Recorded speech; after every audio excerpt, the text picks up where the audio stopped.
Bom, pessoal, novamente, boa noite a todos. Sejam todos muito bem-vindos à nossa aula. É um prazer estar com vocês. A aula passada houve aí um desencontro, né? Quando eu fui lançar o meu plano de ensino, constava como dia de aula, e aí por isso eu lancei matéria para a aula passada. Porém, depois eu fui a reanalisar, os professores falaram que não tinha e tal, eu falei, mas eu tenho aula nesse dia.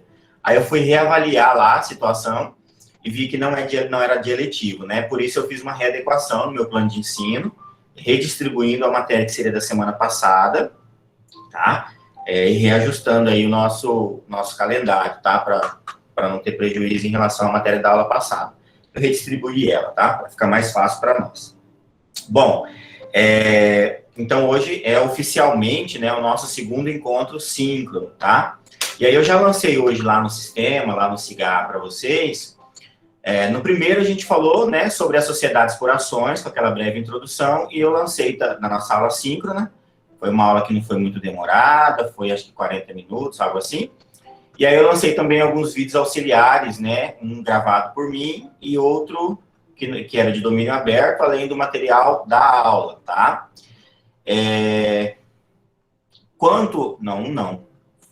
Foi isso mesmo. Quanto à nossa aula de hoje, eu já lancei também o material lá para vocês. Na verdade, são 2 slides, tá? Um falando sobre a sociedade anônima, que é uma expressão de tipo, né, de sociedade de capital aberto, tá? Desse tipo aí de sociedade por ações, falando especificamente sobre as sociedades anônimas, e também lancei um sobre as ações e outros valores imobiliários e capital social.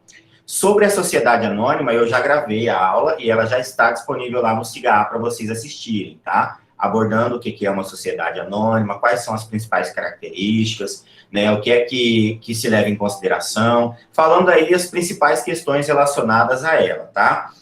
Na verdade, assim, nós poderíamos entrar um semestre inteiro só para falar sobre sociedade anônima, né? E sobre os tipos de sociedade. Porém, a gente não tem esse tempo todo, tá? Professor, o senhor está cobrando presença como critério de nota? Não, eu não cobro presença como critério de nota, Maria Eduarda. A presença, ela somente reprova, tá? Ela reprova e, por isso, há uma orientação da coordenação. Caso a gente queira, a gente pode apresentar um trabalho nos casos justificados de falta para recuperação da presença, tá?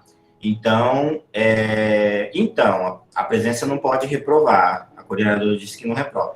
Olha, no sistema ela reprova, tá? Se você não tiver lá 75%, o sistema te reprova. Mas há situações e situações. Por isso, quando a pessoa tem uma justificativa, a gente apresenta o trabalho, Maria Eduarda. Porque, assim, vamos ser bem sinceros, se a gente deixar a presença solta, quem que vai querer participar da aula? Muito pouco, né? Tipo assim, não precisa entrar, você só pega lá e, o filho quer participar da aula.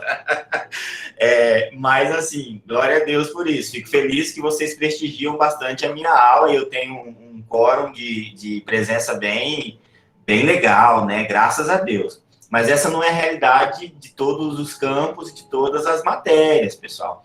Então, assim, essa questão da presença, a gente tem a orientação de ser bastante flexível quanto à aferição da possibilidade. Por exemplo, é um aluno que nunca participou da sua aula, nunca. Como é que você vai verificar isso? A gente consegue ver, inclusive, se ele entrou no sistema, né? Então, não é uma matéria,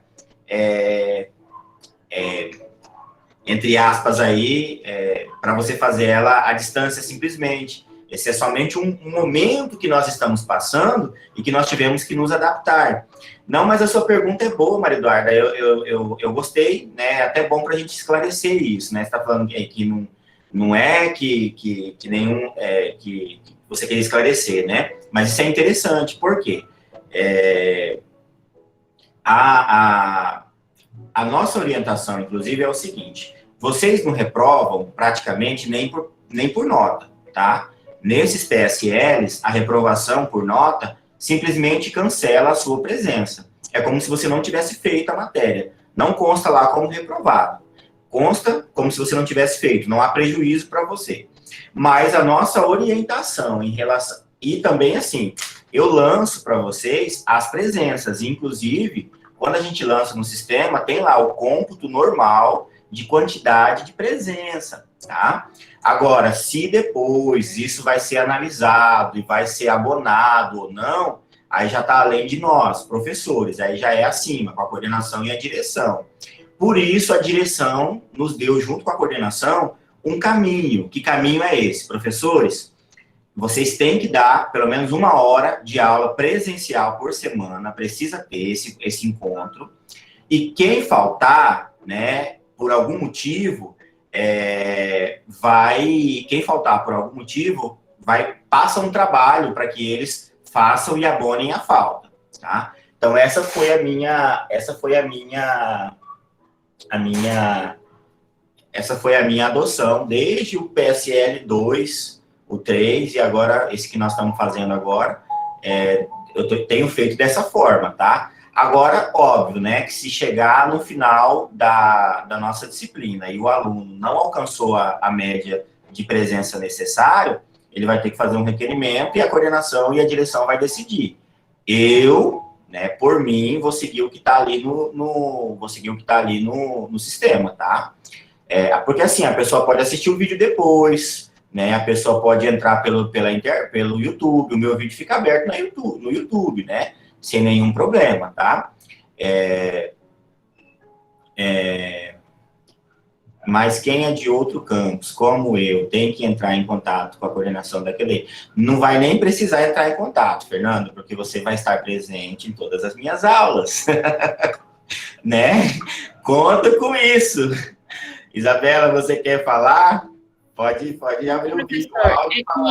É que nessa semana aconteceu de eu ter marcado uma reunião de monitoria na mesma data que tinha uma aula. E aí eu falei para a Denise, para a coordenadora do curso, Denise, eu não posso participar da reunião porque é no horário da minha aula. Se eu não assistir a aula ao vivo, eu vou ficar com falta. Daí ela falou que a coordenadora do curso falou que não, as aulas eram para ficar gravadas e que não haveria reprovação por falta. Então, Isabela, olha, eu não vou contradizer a coordenação, não, tá? Assim, vamos seguir mesmo esse padrão, que é o padrão que eu recebi, assim como os demais professores, lá na nossa reunião pedagógica, tá? Quando houver falta do acadêmico, a gente disponibiliza um trabalho para ele fazer, para poder abonar aquela falta, tá? Na verdade, assim, todas as nossas ações, nesses semestrinhos que são atípicos, né, que está sendo tudo online, todas as nossas ações, elas têm que ser para ajudar o aluno a conseguir, né, cumprir com aquela carga horária, tá?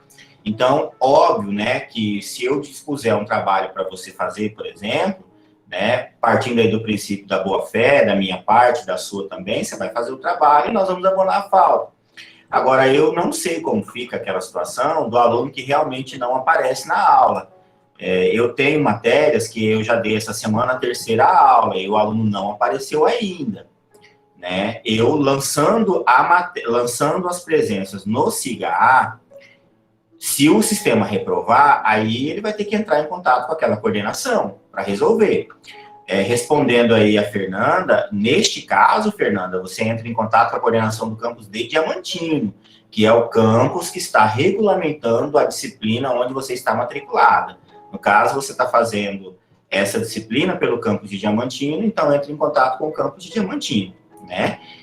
Mas, assim, vamos torcer e vamos nos esforçar para não precisarmos disso, né? Contando aí, né, com a presença de todos e, claro, se houver necessidade de falta, porque é só 1 horinha, gente, né? Abre lá no celular dentro do carro mesmo, ou, né, não sei. Mas se realmente não der para participar, faz isso que eu sempre falo, né? Entre em contato comigo, manda um e-mail ou um WhatsApp, caso eu não disponibilize a atividade. E se eu disponibilizar a atividade, faça e devolva, né? É mais trabalho. Só que assim também, nos outros semestrinhos, a gente não tinha nem a obrigatoriedade de fazer chamada. Nesse a gente já tem, né? Nesse a gente já tem. Nós, como professores, temos aí o dever de fazer a chamada, tá? Agora, se no final vai ou não contabilizar isso, é um risco, né? Eu não vou arriscar falar que não, tá? Eu vou deixar como sim, que reprova falta sim, mas não tenho certeza, né? Só sei que, assim, nos casos de falta, eu vou deixar um trabalho para quem quiser poder fazer, tá bom? Mas também vou me informar um pouco, né, com a coordenação, enfim. Por enquanto, eu mantenho essa minha postura aí, até para justificar a chamada, né? Porque senão, para que fazer chamada? Nem precisava, né? Enfim, né? Então, é isso. Se alguém tiver o link do grupo da turma, por favor, compartilhe aí no nosso chat já, para a gente. Tem alguns colegas que estão fora ainda, né, para eles terem acesso. Qualquer pergunta que tiver aí por o link do WhatsApp da turma, compartilha aí para nós, por favor. Isso, perfeito. Eu vou até copiar aqui para mim lembrar no final da aula de colar ele lá dentro do SIGA A também, para quem entrar ter acesso por lá. Certo. Qualquer dúvida, pessoal, me procura, né? Antes até mesmo de levar para a coordenação, a gente tenta resolver. Não deu? Aí a gente leva para o próximo, né? Vamos lá, então. Bom, como eu estava falando, então, eu lancei aí um vídeo, né? Já uma aula gravada sobre a sociedade anônima, tá? Explicando e abordando as principais características da sociedade anônima, as principais classificações, né, falando a respeito do capital social e das classificações do capital social. E hoje a gente vai entrar um pouquinho mais na matéria que seria, de fato, a matéria de hoje, né, especificamente, para a gente poder colocar ela em ordem aí, abordando as ações e os outros valores mobiliários, tá? Capital social e a modificação desse capital social. Uma característica bastante interessante das sociedades anônimas é aquela SA, que tem no final a siglinha SA. Na verdade, no Brasil, existem diversas figuras empresariais, muitas figuras empresariais. E essas figuras empresariais, elas vão ser adequadas de acordo com a necessidade da empresa que vai estar sendo criada, da necessidade daquelas pessoas que se uniram ali naquele ânimos, né, de empreender, de criar uma sociedade com o mesmo afeto, e aí elas vão decidir de acordo com essas necessidades, com essas especificações. Valor do capital social, tipo de atividade que vai ser desenvolvida, se vai querer abrir o capital, se não vai querer abrir o capital, enfim. E uma coisa bem interessante que vocês vão ver lá nesse vídeo que eu já gravei, mas que eu posso abordar um pouquinho aqui, é a respeito do capital social da empresa, tá? Capital social da empresa na verdade, uma manifestação dessa subdivisão dos valores da empresa. Mas esse capital social, ele não se restringe especificamente a um valor, ele não se restringe especificamente como o patrimônio da empresa total. Ele é um dos valores que compõe o patrimônio dessa empresa. Então, é como se o patrimônio empresarial, né, o conjunto de bens da empresa, dentre todos eles, tivessem ali como parte do acervo, né, esse capital social dessa empresa. Quando você consulta o cartão de CNPJ de uma empresa, se você quiser, lá embaixo, qualquer empresa que você quiser consultar, você pode pegar o CNPJ, por exemplo, eu estou aqui tomando um Gatorade, né? Vai ter o CNPJ da empresa que fez esse Gatorade. Eu posso entrar no Google, consulta de CNPJ, lançar o CNPJ, eu vou abrir ali o cartão de CNPJ daquela empresa. Abrindo esse cartão de CNPJ pelo site oficial da Receita Federal, eu posso clicar embaixo no QSA, que é o quadro societário, né, da empresa, e ali eu posso ver qual que é o capital social dessa empresa. E isso é muito interessante e de grande valia para nós, porque dependendo da situação e dependendo do tipo de empresa que foi criada. É possível, em alguns casos, né, alcançar, de repente, percorrer aí a satisfação de algum direito, pedindo, inclusive, a despersonificação jurídica da empresa. Por exemplo, nas ações trabalhistas é sempre muito importante isso. Hoje mesmo eu atendi um cliente pela manhã, é uma ação trabalhista para dar entrada, e aí o primeiro ato, quando eu estou atendendo ali, um dos primeiros atos quando eu estou atendendo, é verificar quem é a demandada, contra quem que nós estamos entrando, né? Para ver até se eu não advogo para essa empresa, porque caso eu tenha advogado para ela, eu não posso processá-la, né? Não posso entrar contra ela. Não posso advogar contra e a favor ao mesmo tempo, né? E aí, lançando lá, eu consigo tirar, por exemplo, nesse caso aqui que eu tirei hoje, o quadro, né, ali do cartão de CNPJ da empresa. E aí, eu consigo, clicando embaixo, né, tem uma opçãozinha que é SA, eu consigo verificar o quadro societário administrativo da empresa. Olha aqui, ó, é isso aqui, né, por exemplo. Eu vou fazer o seguinte, para ficar um pouquinho melhor, eu vou compartilhar a tela com vocês e aí a gente vai fazer essa busca aqui junto, só para vocês verem, tá? Apresentar a tela inteira, selecionar a tela ou janela, a tela inteira, permitir. Eu vou abrir mais uma aba aqui. Vocês estão vendo a aba nova que eu abri? Sim, professor. Beleza. Aí, consultar CNPJ. Por exemplo, né? Esse caso aqui, eu vou consultar ele, porque ele é público mesmo, né? Não tem problema eu consultar. Qualquer CNPJ, né? Aqui, por exemplo, é o CNPJ dessa empresa. 33-552-347, 1000 ao contrário, 04. Aí aqui eu venho no Não Sou um Robô. E eu tenho aqui embaixo, ó, consultar. Eu consulto. Quando eu consulto, o sistema da Receita Federal, ele me lança todo o quadro, aqui o cartão de CNPJ da empresa. Aí aqui, por aqui, eu consigo tirar, por exemplo, o endereço aqui, ó. O endereço certinho para mim colocar na ação trabalhista, na ação civil, né, na ação... depende do tipo de ação que eu quero entrar. O nome, o código, né, de inscrição da atividade, se esse caso aqui é uma ME. Né? E aqui embaixo, eu consigo consultar... Professor, o senhor pode dar um zoom na tela, que está um pouquinho embaçado. Ah, tá. Opa, peraí que eu apertei o botão errado. Deixa eu dar um zoom aqui. Diminuir e aumentou. Tá vendo? Agora? Tá bem melhor, obrigada. Tá, vou tentar um pouco mais. Ó. Aqui é o cartão de CNPJ da empresa, né?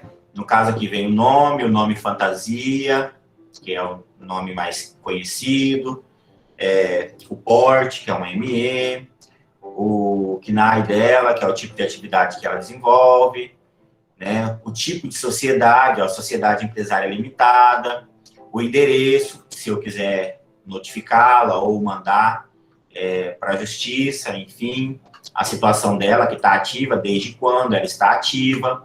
E aqui embaixo eu tenho a opção de consultar o QSA, que é o quadro societário da empresa. Aí eu clicando nele, eu consigo ver aqui, ó, quadro de sócios e administradores, QSA, nome, e aqui eu consigo ver o valor do capital social. Tá vendo? 60 mil reais. Nesse quadro aqui, nós temos como sócio administrador essa pessoa. E aí eu consigo, inclusive, imprimir esses dados aqui. Então, consultar o quadro societário, empresarial, consultar o capital social da empresa é bastante importante. Até para garantir, de repente, uma liquidação aí de uma sentença que você vier a conseguir, tá? Partindo desse pressuposto, então, nós vamos identificar hoje, um pouco mais, né, essas ações e outros valores mobiliários, como capital social, e também a sua modificação, tá? Na verdade, depois a gente vai ver lá no finalzinho já, que esse capital social da empresa, deixa eu tentar adiantar só essa parte aqui, né? Esse capital social da empresa, ele vai receber ali, né? Geralmente, ele é integralizado, mas ele pode não estar integralizado também. Por exemplo, nesse caso aqui que a gente viu, Como é só 60 mil reais, eu tenho certeza que ele não está integralizado. Por quê? Só a sede dessa empresa aqui, ela vale muito mais de 100 mil reais, que eu conheço, tá? Então, ele não está integralizado ainda. O que é integralizar? É unir, né? Todos os bens que compõem essa empresa, todos os bens do acervo dessa empresa, tá? Então, aqui a gente tem bens, né? Móveis, imóveis, bens corpóreos, bens incorpóreos, direitos de crédito, dinheiro, enfim. Mas, geralmente, esse capital social, ele não vem de forma totalmente integralizada, tá? E aí, dentro dessa situação, às vezes a gente pensa assim, a Arenápolis, por exemplo, teve uma sempre tem agora, né, as lives aí das reuniões de Câmara, enfim. Eu sou assessor jurídico lá do município de Santo Afonso, então eu vejo isso diariamente, né, pelo menos 2 vezes por mês. Aqui em Arenápolis também, eu tenho um irmão que é vereador, eu sempre vejo, né, as lives aí das câmaras. E, por exemplo, teve uma situação, uma live passada, onde o prefeito foi fiscalizado porque ele celebrou o contrato com uma empresa e o vereador, no exercício da função dele de fiscalização, ele foi até a sede, né, dessa empresa, que foi lançada lá no endereço dela, no processo licitatório. Quando a pessoa jurídica vai se habilitar, ou a pessoa física, dependendo do tipo de licitação, quando ela vai se habilitar no processo licitatório, ela precisa trazer uma série de documentos, né, que são exigidos pela lei de licitações, a lei 8666 de 1993, que agora tem uma nova, que é a 14133, que foi sancionada esse ano. Mas ainda está regendo a antiga, né, a 866. E aí, obedecendo toda aquela documentação, a pessoa jurídica, geralmente, a empresa, né, ela consegue entrar naquele processo licitatório e, dependendo do tipo de licitação, pode lograr êxito aí em algumas situações, em algum tipo de serviço ou produto. No caso dessa empresa especificamente, foi produtos, né? Acho que foi produtos, se eu não estou enganado. E aí o vereador esteve no local para fazer a fiscalização da empresa. E o local era uma casa. E o vereador usou a tribuna para dizer que o prefeito estava roubando, porque ele celebrou o contrato e a empresa nem existe. A empresa nem existe, inclusive lá era uma casa noturna, né? Um lugar que já não se usa mais, né? Que já não se tem mais nas sociedades modernas. Não, pelo menos dessa forma. Enfim, ele disse que lá era um prostíbulo, né? Antigamente. E que... aí essa foi a base de toda a contestação do vereador para dizer que aquele contrato tinha sido inválido, que a empresa não existia. A sede da empresa é um dos bens da empresa. A sede da empresa não é a empresa. E é isso, às vezes, que falta a gente entender. No caso dele, faltou ele entender isso. O conjunto de bens corpóreos e incorpóreos que essa empresa possui, né, que vão se somar, e aí, se estiverem integralizados, vão compor esse capital social da empresa. Mas os bens corpóreos e incorpóreos da empresa, eles englobam, por exemplo, a marca da empresa, que possui um valor, às vezes, muito mais elevado do que os próprios prédios da empresa. Vamos pegar o exemplo da Coca-Cola, que só a marca vale bilhões. Né? Tenta comprar a marca Coca-Cola, a marca Google, a marca Microsoft. Né? A marca é um bem incorpóreo. Né? A marca, por exemplo, da Microsoft vale muito mais do que o prédio sede da empresa. Né? Por quê? Porque essa marca ela tem um valor de capitalização mundial. Facebook, a mesma coisa. A marca Facebook vale muito mais do que qualquer prédio que a Facebook possua. Enfim, então, nesse caso especificamente, né, aí a gente assiste as coisas e já pensa como seria se você fosse defender para dar a resposta, né? Neste caso especificamente, faltou aí por parte dele um pouco mais de zelo em identificar aqui. Não importa, eu posso ter uma empresa lá em Cuiabá, mas para concorrer à licitação precisa ter uma porta aberta em Arenápolis, né? Eu posso ter um escritório simplesmente aqui, um endereço meu aqui de Arenápolis, e esse endereço meu ser simplesmente um quarto, né? Uma salinha ou uma casa Quantas pessoas que abrem as suas empresas e não possuem sede própria, específica? Eu, por exemplo, aqui o meu escritório é na minha casa, né? Então, mas mora lá e trabalha lá? Sim, eu moro e trabalho, né? Trabalho numa parte do fundo e moro na parte da frente. Enfim, contrário, né? Trabalho na frente e moro no fundo. Então, nesse caso especificamente aí, esse bem, esse patrimônio, né? Ele se incorpora nesse capital social, mas para isso é importante conhecer. E muitas vezes o capital social ele não está integralizado, tá? Só que esses bens que compunham o acervo da empresa, eles não se restringem especificamente apenas em dinheiro, né? Ele pode se estender, por exemplo, a patrimônio imobiliário, a compra de papéis de outras empresas, ações de outras empresas, enfim, e todos esses acervos aí, eles compõem outros valores mobiliários, tá? Que podem ser utilizados, que vão muito além das ações, né? Que é esse fracionamento do capital social da empresa, da sociedade anônima, dá-se através das ações, mas não se restringem especificamente em ações. Então, eu posso ser credor de uma SA, por exemplo, Banco do Brasil SA, né? Eu posso ser credor, por exemplo, do Banco do Brasil, mesmo sem ter ações do Banco do Brasil. Posso, professor? Posso. Como? Através desses outros valores mobiliários que se dão através de títulos das mais diversas espécies, que nós vamos aprender agora, tá? Então, esses outros valores mobiliários que as empresas podem ofertar, eles dizem respeito a créditos que são emitidos em favor daquele portador ou daquela pessoa e que vão além, né, da sua cota participação ou da sua ação propriamente dita, tá? Então, ações e outros valores mobiliários. As ações, provavelmente lá no vídeo já está falando o que é, mas eu trago aqui um conceito bem simples de ação, tá? Ações são bens móveis que representam frações em que esse capital social é dividido. No exemplo que eu dei agora há pouco, o capital social era de 60 mil reais, né? Então, eu posso ter, por exemplo, 60 mil ações de R$1, eu posso ter 30 mil ações de R$2, enfim, e aí vai, né? Isso pode ser dividido de acordo com o meu interesse, tá? De acordo com o que eu achar que é melhor para a minha sociedade, tá? E essas ações, né, em que são divididos os capitais sociais, elas garantem a esse acionista, que compra a sua cota, a participação ali através de ação, a qualidade de sócio da empresa, né?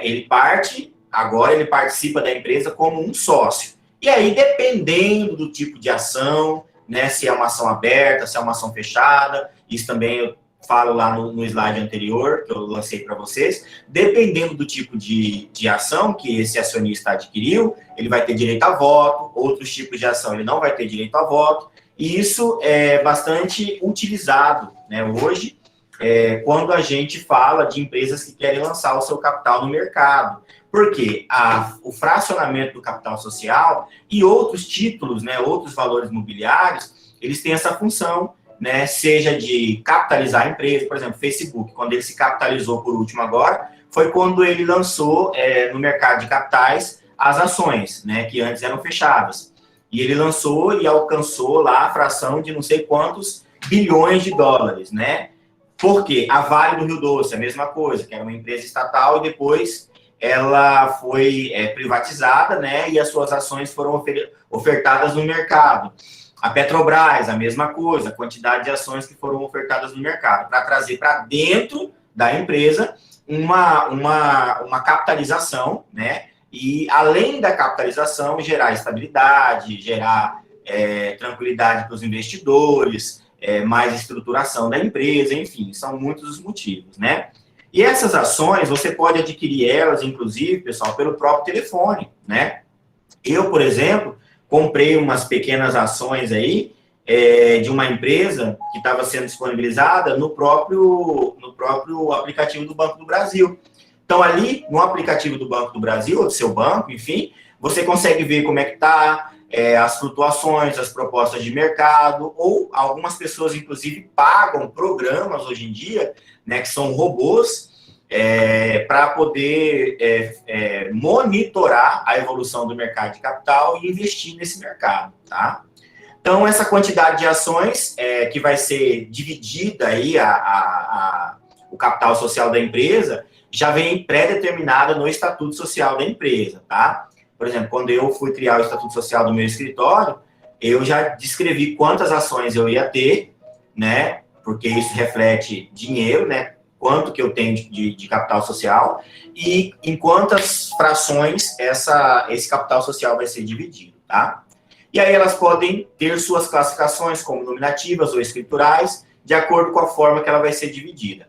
O importante aí é que essas ações são, então, a representação fracionada do capital social e elas garantem ao seu titular participação, né, na qualidade de sócio dessa empresa e, a depender do tipo de ações e de sua quantidade, vai gerar mais ou menos direito para esse sócio na participação da vida da empresa, tá? Essas ações, elas estão previstas lá na Lei 6.404, que é a Lei de Sociedades Anônimas.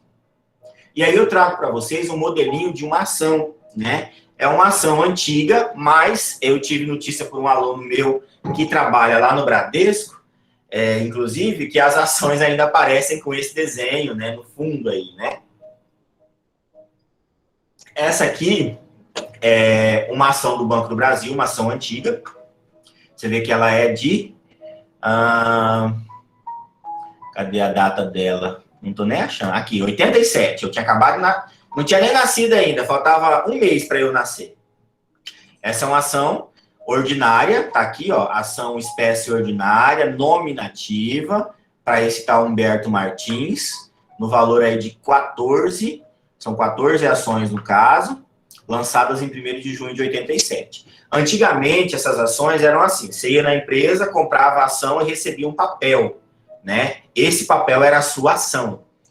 Hoje em dia não é mais assim. No caso das minhas, por exemplo, eu comprei pelo aplicativo e toda vez que eu tiro o meu extrato bancário, aparece lá no finalzinho as ações e o valor dela hoje, e todos os anos eu preciso ainda declarar elas no imposto de renda, tá? Porque ela é incorporação de patrimônio, tá? Então, esse é um modelo aí de ação antiga do Banco do Brasil, especificamente, tá?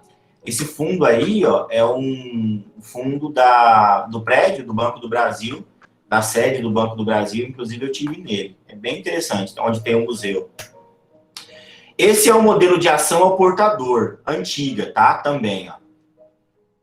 Prazo de duração indeterminado, ações ordinárias ao portador, ou seja, essa ação aqui, ela não é uma ação nominativa igual essa daqui, para o nome do Humberto. Ela é uma ação para quem a possui. É tipo um cheque, tá? Se você tem o cheque em mãos, ele é seu. Então, é uma ação ao portador. Ela é um pouco mais antiga também. Essas ações aqui, pessoal, elas estão... essa imagem, ela está disponível no Google, tá? É uma imagem de domínio público, por isso que ela é tão velha, né? Porque a gente não acha novas assim. Essa aqui é um modelo de oferta de ações do Banco do Brasil, um modelo novo, né, de 2019, onde o Banco do Brasil, ele faz aí uma oferta pública de ações, tá? Deixa eu ver aqui. Ó, a oferta consistirá na distribuição, bem aqui embaixo, na parte da oferta, ó, na distribuição pública secundária de 132.506.737 ações. 64 milhões delas, ações mantidas na tesouraria pelo Banco do Brasil, e aí vai, as classificações específicas dessas ações, tá? Deixa eu ver se tem valores aqui, acho que não tem valores nela, falando de quanto é cada ação. Mas, enfim, um bom exemplo disso, né, o Banco do Brasil é um banco bom para investir. O que a gente teve recentemente foi da Petrobras, né? Aquelas flutuações que a Petrobras teve com a descoberta dos mensalão, essa coisa toda aí, da corrupção no Brasil, despencou as ações da Petrobras, que elas caíram assim de forma gigantesca, né? Ia falar gigantescamente, mas eu acho que nem existe essa palavra. De forma gigantesca, ela caiu. E isso fez com que muitos investidores, né, de oportunidade adquirissem ações do Banco do Brasil. E no Banco do Brasil, não, perdão, na Petrobras. E, inclusive, já está se reerguendo, né? Era um ótimo investimento para fazer. Bom, Além das ações, né, que são uma composição ali do capital social, nós temos ainda as partes beneficiárias, que é uma outra forma de expressão de crédito em favor do seu portador aí, no caso, da pessoa que adquirir ele, né? São outros valores mobiliários envolvidos aí na sociedade anônima, tá? As partes beneficiárias são títulos negociáveis que não se relacionam com capital social e não têm valor nominal. Podem ser emitidas por companhias fechadas, mas estão disciplinadas na lei da sociedade anônima. As partes beneficiárias, na verdade, desde 2001, elas perderam valor, tá? Elas perderam eficácia e hoje em dia elas são títulos que não são mais negociáveis no mercado de valores mobiliários. As debêntures são bem famosas, né? Bastante conhecidas, inclusive. Debêntures são o quê? São valores mobiliários que são emitidos pela companhia e que conferem ao seu titular o direito de crédito contra ela, nas condições que são constantes ali na própria escritura, né, emitida, que pode ser uma escritura ou um certificado emitido em favor daquela pessoa. Debêntures são exemplos de títulos executivos extrajudiciais, tá? A base aí está lá no artigo 784 do inciso 1º do Código de Processo Civil. Debênture, então, é como se fosse um cheque também, é um tipo de valor mobiliário, um tipo específico, né, de valor mobiliário, que pode ser emitido aí pelas sociedades anônimas e que trazem ao seu portador um tipo de crédito em desfavor daquela empresa. Obviamente que essas debêntures, elas vão ter as suas especificidades em relação ao tipo que ela é adquirida. Por exemplo, se ela vai ser adquirida com prazo maior, com prazo menor, com garantia, sem garantia, né? Se ela vai ter um rendimento maior ou um rendimento menor.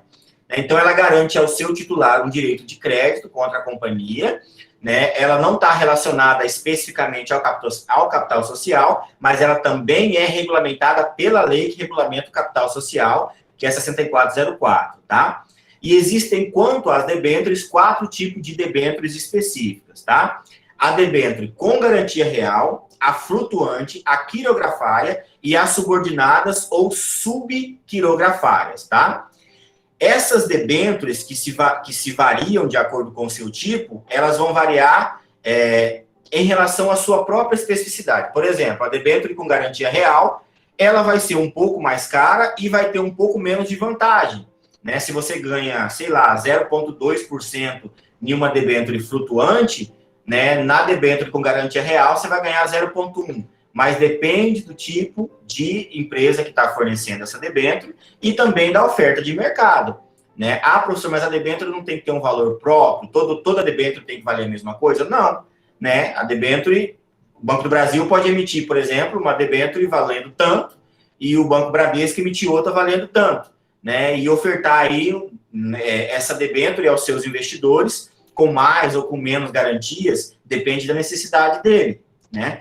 Só que isso, assim, obviamente que para conhecer de forma mais aprofundada, ela tem que ser estudada por investidores, né? O trabalho dos investidores é saber se o banco X está fornecendo um tipo de capital, um tipo de valor mobiliário mais vantajoso do que o banco Y, para poder fazer essas alterações de investimento, tá?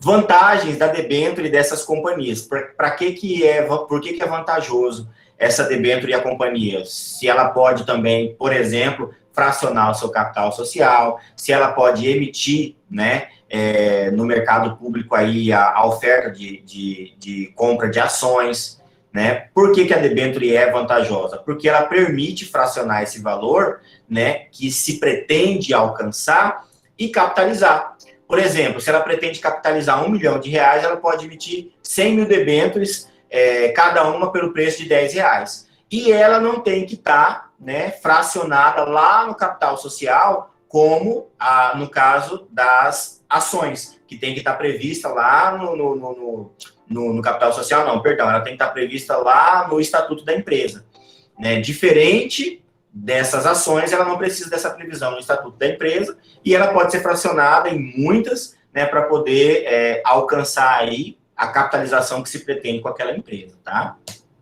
Esse aqui, ó, é um exemplo de debênture. Eu cacei muito uma foto de uma debênture brasileira, mas eu não encontrei, né? Então, esse aqui é um exemplo de uma debênture americana, dessa empresa FIRAM, Government Debenture, que é uma debenture emitida pelo governo,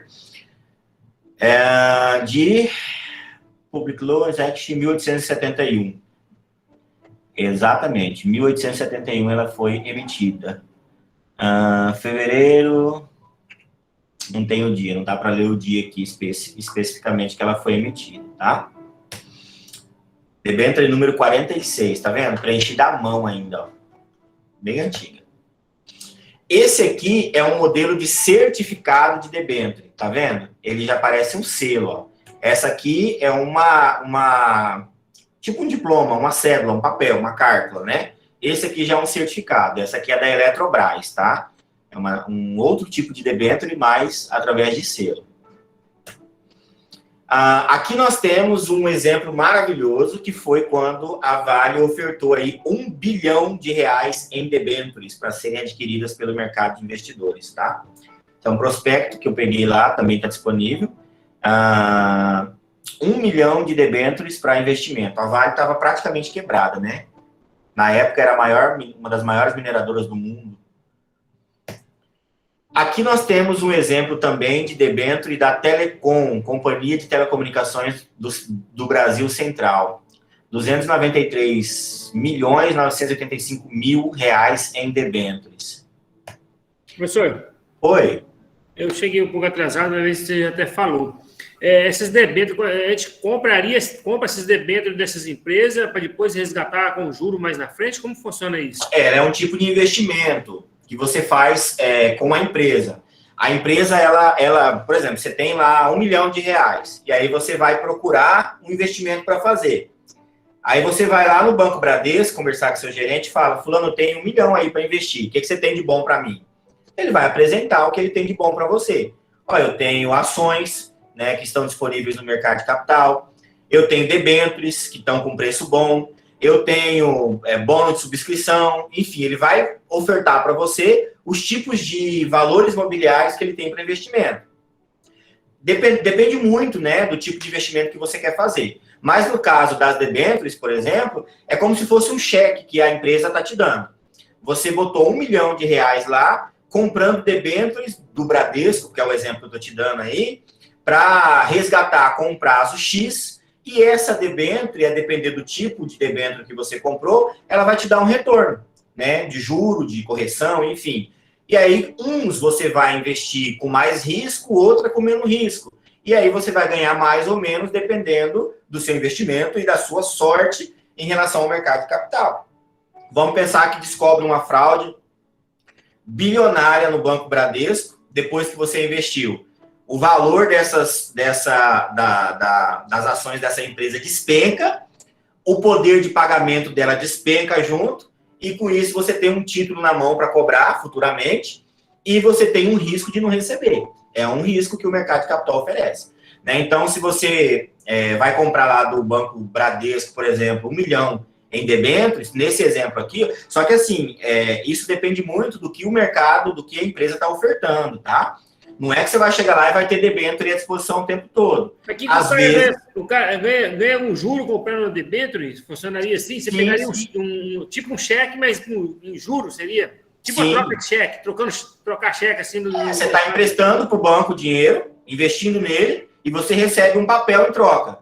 Esse papel é um tipo, assim, uma explicação bem grosseira. Você está dando um dinheiro para o banco usar e você recebe um papel de volta. Esse papel é a debênture que você investiu, né? E essa debênture tem as suas vantagens. Por exemplo, se é uma debênture sem garantia real, ela vai te dar lá 2,5% ao mês, por exemplo. Se é uma debênture com garantia real, ela vai te dar 1,5%, porque o seu investimento é mais seguro, menos risco, né? Exatamente. E aí depende do quanto essa empresa tem disponível no mercado. Às vezes ela lança lá, que nem o Facebook lançou 1 milhão de ações, por exemplo. Se você tem dinheiro, você vai lá e compra 500 mil. Né? Ou você vai lá e compra uma. Depende do que você quer investir, do quanto você tem para investir. E é fácil, por exemplo, assim, você comprou lá 1 trilhão de ações ou debênture. é fácil você trocar de um dia para o outro, passar sair delas e entrar, pegar uma outra modalidade, outra empresa? Não. Cada um desses investimentos vai ter as suas especificidades. Vai ter investimento, por exemplo, que vai ter prazo, né, determinado. Então, você só vai poder arrancar o capital de lá, por exemplo, daqui 6 meses. Entendeu? Aí, mesmo que apareça um investimento melhor amanhã, você não consegue tirar. Se você tirar, você perde. Você perde quantidade, enfim. Por que é um comentário assim que eu vejo nas redes, nos canais, quando uma empresa vai de água, quando dá uma queda na bolsa de valor, e aí fala assim, quanto mais a pessoa quer retirar o dinheiro daquele ambiente, mais queda, mais rápido. Mais queda. Porque isso... as pessoas estão com... Alguns conseguem, outros não? Seria isso? Como que seria isso? É um medo, na verdade, assim, o capital a flutuação de mercado, ela vai variar de acordo com o risco. Vamos pegar um exemplo agora que a gente tem lá de Cabul, né, do Afeganistão, a cidade. O país estava já com os Estados Unidos há 20 anos. Nos últimos anos do governo Trump, lá um pouquinho no Barack Obama e no governo Trump, já começou a falar da retirada das tropas. Antes disso, no governo do Bush, havia uma estabilidade, uma segurança. Não, os Estados Unidos agora estão aqui, né, e eles vão permanecer aqui, então a gente pode investir aqui, porque aqui está seguro. Né? Vamos investir no mercado de petróleo, vamos investir no mercado de imobiliário, turismo, enfim. Aí as empresas começam a crescer lá naquele lugar que não tinha investimento. Eu estou aqui no Brasil procurando um investimento bom para fazer. Eu olho para lá e vejo que o mercado está quente, que está dando bom retorno e tal. Eu vou lá e invisto R$100 mil, por exemplo. Aí, porque eu tinha essa segurança, tranquilidade, o risco do país diminuiu, né? Não está tendo guerra, os credores não estão levando calote, eles estão pagando as dívidas, então está seguro para eu poder investir. Mas acontece o que aconteceu agora, por exemplo. Do dia para a noite, cumpriu o que já tinha sido falado há alguns anos atrás vinha falando, mas sem deixar claro exatamente quando, nem como isso ia acontecer. Do dia para a noite, né, coisa de uma semana, o mundo cai ali em Cabul, e aí você imagina como é que está o risco dessas empresas. Quem tem investimento num banco, por exemplo, num banco afegão, por exemplo, vai querer tirar o dinheiro correndo. Por quê? Porque o Talibã vai tomar posse, ele não vai pagar. Né? Se eu quiser tirar daqui a pouco, depois que o Talibã tomar conta, eu não consigo mais, porque eles não vão querer me devolver meu dinheiro. É a mesma coisa que aconteceu com o governo Collor, quando ele começou a tomar o dinheiro da poupança, dos investimentos. Todo mundo quer salvar. Aí o povo corria para o banco para sacar o máximo que podia, porque não vão me pagar, eu vou ter prejuízo. E aí isso faz com que a empresa seja desacreditada e o valor das ações da empresa despenque. E as pessoas começam, por exemplo, vender ações com um preço bem mais barato para ver se conseguem vender elas, no caso, seria isso? Exatamente, para tentar diminuir o tamanho do rombo. Outro exemplo, OGX e OAX, as empresas do Ike Batista. Quem estava investindo, o Ike Batista, ele era visto como um guru do dinheiro brasileiro, né? Chegou até o patamar ali dos mais ricos do Brasil, entre os 5 primeiros, com não sei quantos bilhões aí de reais. E todo mundo olhava para ele e pensava assim, esse homem, ele espirra dinheiro, né? Ele exala dinheiro. Então vamos andar junto com ele porque ele tem, e o que ele faz dá certo. Depois descobriu que ele fazia o quê? Ele inflacionava, ele maquiava, né, a real situação financeira das empresas. E com isso, né, foram aquelas operações que foram deflagradas e ele veio até, entre aspas, né, a bancarrota, porque ele não está na bancarrota, não. O homem tem mais de 100 milhões ainda em empresas, né? Mas, para quem tinha bilhões, caiu tudo. E o que o povo fez? Os investidores que acreditavam nele, perdeu dinheiro. Peraí, eu acredito que essa plataforma de petróleo, ela é uma plataforma sólida, que ela tem, sei lá, 1 milhão em capital social, 1 bilhão, né, no caso dele, em capital social. E, de repente, eu descubro que esse capital social não existe, que ela não tem essa garantia real.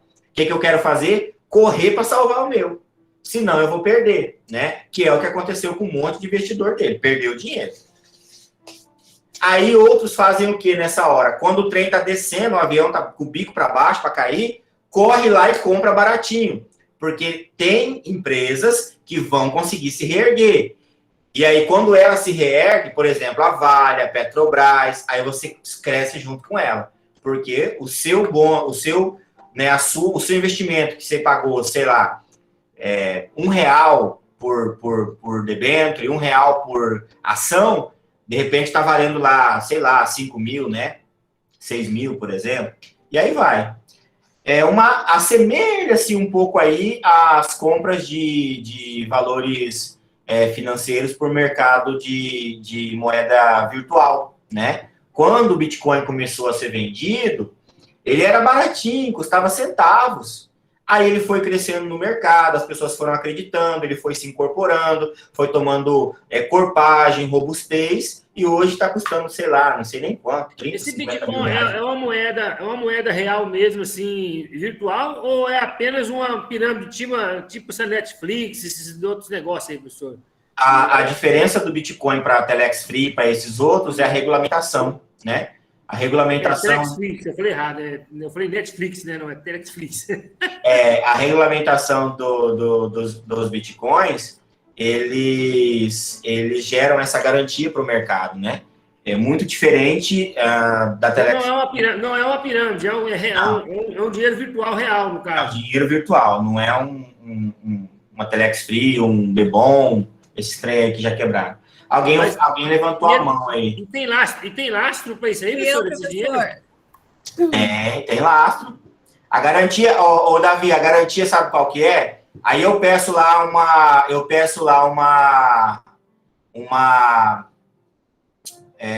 um saque de 300 mil reais de Bitcoin e amanhã eu consigo sacar. Né? Aí, essa garantia de mercado da liquidez. Isso é um lastro, né, no caso. Então tem lastro. Então. Exatamente. É diferente, por exemplo, da Telex Free, quando ela começou, que o povo conseguia sacar, né? Os primeiros. Depois, filho, a pessoa começava a pedir para sacar, demorava 2 dias, 5 dias, 1 mês. Depois, bancarrota, quebrou tudo, ninguém recebeu mais nada. Então, isso deve estar incomodando os americanos já nessas alturas, né? Esse Bitcoin. Com certeza, né? Denise, você quer falar? Oi, professor. Que hora que você estava falando do Bitcoin, falando dessa questão da compra, que esses dias ele foi a 300 e tantos mil, porque começou a subir, todo mundo começou a comprar, e aí quem estava com Bitcoin lá em cima vendeu, né? Despencou, assim, muito. E quem vendeu naquele momento ganhou um dinheirão, hein? Pois é. Meu namorado mexe com essa questão de ações, então fica... Entende, né? Entende bastante. Esse é o mercado. Né? Foi assim, questão de poucos dias, foi a 380 e logo despancou a 100 e poucos. Aí, ó. Mas o Bitcoin, eu me lembro bem de antigamente, a 5 mil reais um Bitcoin. Quando ele chegava a 20, o povo, nossa, 20 mil. A pessoa que investiu lá 5 mil estava com 20. Aí você imagina, você investiu 5 mil, está com 300. Sim, ano passado, quando chegou a 40, todo mundo falou, nossa, chegou a 40 mil, esse ano foi a 300. Pois é, né?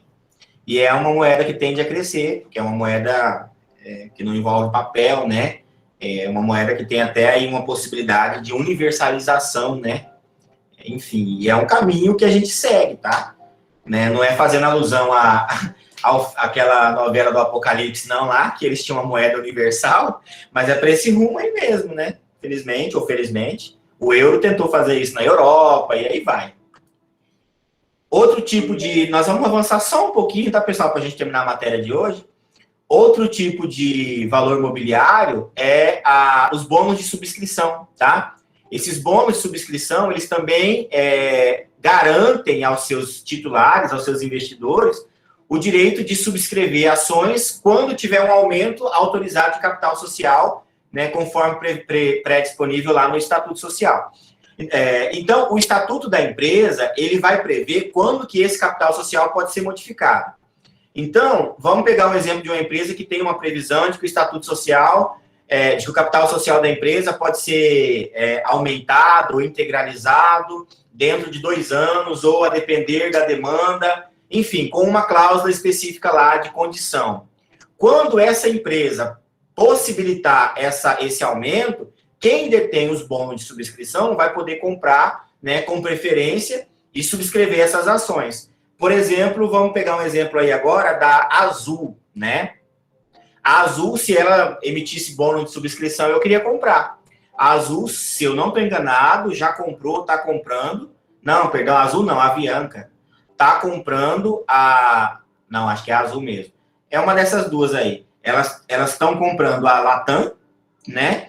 E o mercado está muito, muito, muito favorável para isso, para elas. Antigamente, a TAM era vista no Brasil como a empresa mais sólida de aviação, né? Depois, a TAM começou a ficar muito cara, era os aviões dos ricos. E aí entrou no mercado a Azul, a Gol já estava, a Gol era o avião dos classe média. Aí entrou a Azul e a Avianca, né? A Avianca era o mais tic-teco ali, uns aviões mais velhos. E eu lembro bem quando eu ia viajar e comprar essas passagens, a TAM sempre lá em cima e a Azul sempre fazendo promoção, a Gol média ali. Hoje, a Azul, por exemplo, ela tem uma possibilidade de crescimento muito grande, ou a Avianca, é uma das duas, eu acho que é a Azul.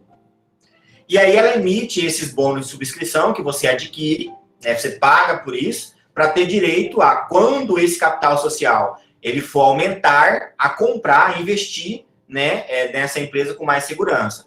Ah, professor, mas isso vale a pena? Dependendo da situação, vale para grandes investidores. Aí nós estamos falando de investimentos de milhões, né? Por exemplo, quem controlar aí essas Gol, Azul, Avianca e TAM controlou todo o mercado brasileiro de aviação. Aqui eu trouxe um exemplo de um bônus de subscrição, de emissão, de 2019 da Gol, né? A Gol, isso aqui é verdadeiro, tá? A Gol lançou no dia 26 de agosto de 2019 essa emissão desses bônus de subscrição, né, de 15.192.439 bônus de subscrição. Cada bônus custando R$20, tá? Esse foi o valor aí desse bônus que foi emitido, tá? Enfim, e aí tem as suas características próprias, né, para a emissão desses bônus de subscrição para quem quiser comprar, tá?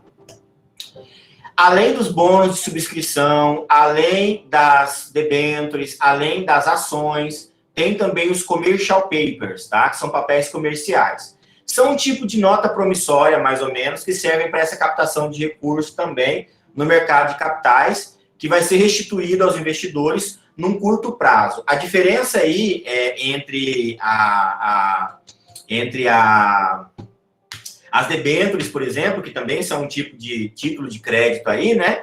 É que, via de regra, o ressarcimento da commercial paper, ela é mais rápida, né? É um investimento a curto prazo para você reaver, né? E como é de curto prazo, geralmente tem uma atração menor também. Ela também não está disciplinada pela lei das ações, tá? Pela lei das ações da Sociedade Anônima, 6404. Ela tá disciplinada na instrução 134 de 90, tá? Esse é o modelo de commercial paper. Esse commercial paper aqui é praticamente uma nota promissória, com resgate mais rápido, e aí ela vai ter a sua vantagem econômica de ser mais rápida, né? E aí depende do que você quer investir. Por exemplo, o seu investidor, né, o seu contato aí de investimento vai trazer para você as opções. Olha, Luiz, tem aqui, você quer investir quanto? Tá? Quero investir 100 mil. Tem essa opção aqui de debênture, você vai demorar 1 ano para poder ressarcir, mas ela vai te dar 0,8% ao mês, se você pegar ela sem garantia real ou 0,5% com garantia real. Aí também tem essa opção de commercial paper aqui, que é para você reaver ele em 3 meses, mas ele só te dá 1%, ou 0,5%.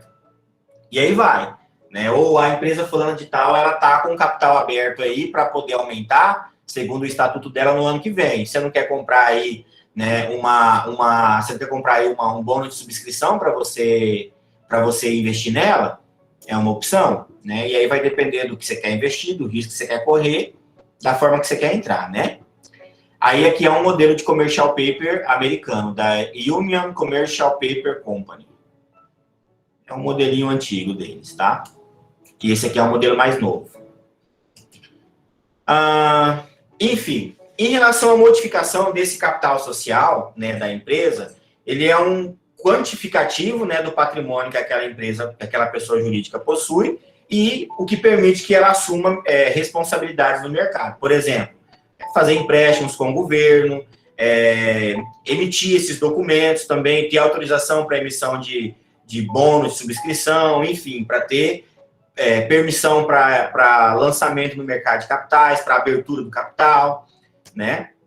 E o que importa nesse sentido aí é saber que, de acordo com o artigo 166 da própria lei que regulamenta essas ações, através de uma deliberação em assembleia ordinária que há essa possibilidade de alteração, né, do estatuto da companhia, tá? Então, o estatuto da companhia vai dizer quando que pode ser alterado esse capital social da empresa, e para você alterar ou mexer nesse estatuto da companhia, somente através de uma assembleia ordinária. Aqui eu trago só um modelinho final aí, né, desse capital social, essa subscrição e integralização, todo o conjunto que integraliza aí, né, que pode ser integralizado no capital social, ou que muitas vezes nem é integralizado. Na verdade, pessoal, nas empresas menores, esse modelo perfeito, né, de fracionamento de capital, de prestação de contas, ele fica muito aquém, né? Às vezes a empresa abre e ela está lutando para sobreviver e ela não inclui integralização de capital. Isso é mais para empresa grande. Empresas pequenas, muito difícil ter uma situação como essa. Antes da gente encerrar também, eu subi lá no Cigar para vocês um levantamento de como está a situação empresarial no Brasil, e ele é bem interessante. Olha só, eu vou abrir aqui só para vocês verem, depois vocês podem abrir lá no coisa de vocês, tá? Isso aqui é um levantamento da Sebrae do ano de 2019, né? Mas ele foi feito em maio de 2020. Então, eu não encontrei ainda o de 2021. Mas esse apanhado aqui, ele mostra qual era a situação econômica das empresas no Brasil em 2019. Olha só. E aí ele traz toda essa classificação, ó. Número de empresas por estado do Brasil. Ó, aqui, nesse primeiro quadradinho que eu estou passando o cursor. São Paulo tinha um total de 5.890.371 empresas. Muita empresa, né? E aí, o Mato Grosso, que nos interessa, cadê? Tá lá embaixo, ó. 341.078 empresas abertas, tá? O número de empresas aqui nos grandes setores, ó. Setores de serviço é o que domina mais. 8.641.860. Depois vem o comércio, indústria, construção civil e agropecuária. O número de empresas por porte, isso aqui é bem importante, ó, bem interessante. Olha a quantidade de MEI. Olha a quantidade. 9.810.483. A quantidade de MEI, no caso, microempreendedor individual. A quantidade de ME aqui, ó, microempreendedor, microempresário, 6.586.497. Demais tipos, 1.934.000. Empresa de pequeno porte, quase 1 milhão. Né? As MEIs dominaram aí o mercado. E ainda tem a classificação por atividade econômica das empresas. Ó, o comércio varejista, maior. Mais de 1.100.000 empresas. Aí vem cabeleireiros, depois vem comércio varejista de mercadorias em geral, lanchonetes. O que a gente consegue perceber, analisando esses gráficos aqui, ó, é que o comércio e a produção de serviços, ela domina bastante o mercado, tá vendo? Ó, cabeleireiro, obras, lanchonetes, restaurantes, enfim. E aí as empresas maiores que dominam o mercado, né, de forma mais concentrada, comércio varejista de bebidas, por exemplo, né? Já diminui bastante. Quer ver o que está lá embaixo? Deixa eu olhar aqui, só para a gente ver. É muita empresa, ó. Tudo por classificação. aluguéis, criação de suínos, tinturarias, fabricações de produtos de arroz, olha só, 248, programadoras, 250, usinas de compostagem, pouquíssimas, né? Olha só, cultivo de açaí, o açaí dominou o mercado do Brasil, hein? Até de cultivo de açaí, cultivo de trigo, enfim. Eu deixei esse gráfico lá para vocês verem, é bem interessante, tá? Voltando então aqui, hoje eu não cortei a aula pela metade, vai ficar bem comprida. Acho que é a Azul, a Gol hoje é o busão aéreo. Ninguém mais dá comida, e agora com a desculpa da pandemia ficou ainda pior, né? Nem balinha estão dando mais. Eu gostava de viajar pela Azul, porque a Azul sempre dava tudo que você queria, você podia pedir. Eu quero um de cada. Eles te davam um monte de pacotinho. Agora, até isso tá menos. Pessoal, vou fazer a chamada, tá? Deixa eu abrir aqui o meu cigarro.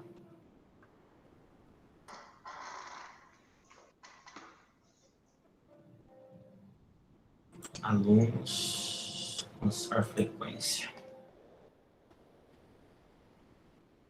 A internet está meio ruim, mas está tudo bem.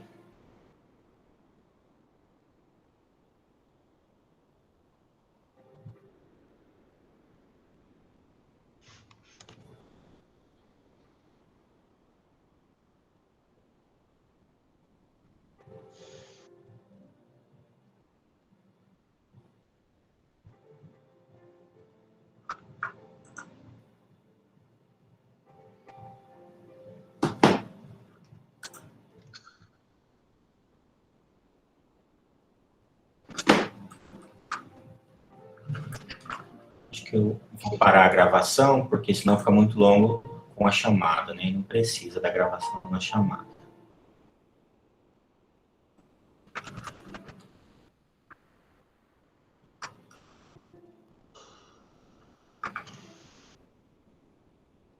Apresentação.